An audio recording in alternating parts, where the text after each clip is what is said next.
My name is Kevin Gallagher. I'm the parent of 4 children. My family resides in the Neshaminy School District in Lower Bucks County, Pennsylvania. The latest contract to the teachers in this district expired in 2008. The teachers have been operating under that contract as it is referred to as status quo. For 4 years, the Neshaminy School Board and the Neshaminy Federation of Teachers have been locked in a contentious impasse that came to a head on January the 9th, 2012, when the NFT called a strike.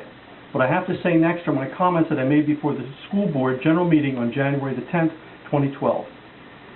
What I have to say has nothing at all to do directly with the Neshaminy School District contract stalemate, and it's not intended to be critical of unions. This is not an indictment against collective bargaining. Both sides of this labor issue can continue to try to find some kind of compromise. I'm here for one reason and one reason only, and that's to advocate for the children. The children didn't cause this labor issue. They're innocent in this conflict, and they certainly don't have the power to rectify the situation. The essence of my thoughts can be crystallized into 3 points. First, a union job action that targets the innocent has nothing to do directly with the impasse. Next, taking advantage of the defenseless just because you have the power to do so is the worst kind of weakness. Lastly, isn't one of the implied duties of a teacher to protect the innocent? A job action of this nature by the union is immoral. By all means, a union can promote its position and stress to the board and the public their concerns. But to involve children is just wrong. Yes, currently a teacher strike in Pennsylvania is legal, but by any moral definition that I can find, it is just wrong. A teacher has made a commitment to the children. It's implied when he or she picks up his or her paycheck, and that moral obligation should supersede all things. I do not judge teachers from a distance. I have taught at both the high school and university level for 7 years.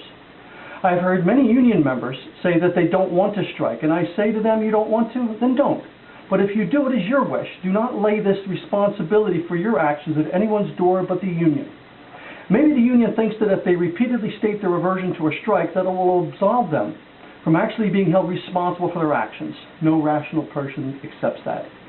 The school board, the taxpayers, and most certainly the children are not responsible for union action. The union and the union alone is responsible for their actions. To suggest otherwise is the height of hypocrisy. If you tell someone that you want something from them and threaten to take some kind of unpleasant, punitive action on an innocent third party unless your demands are granted is what I would call extortion.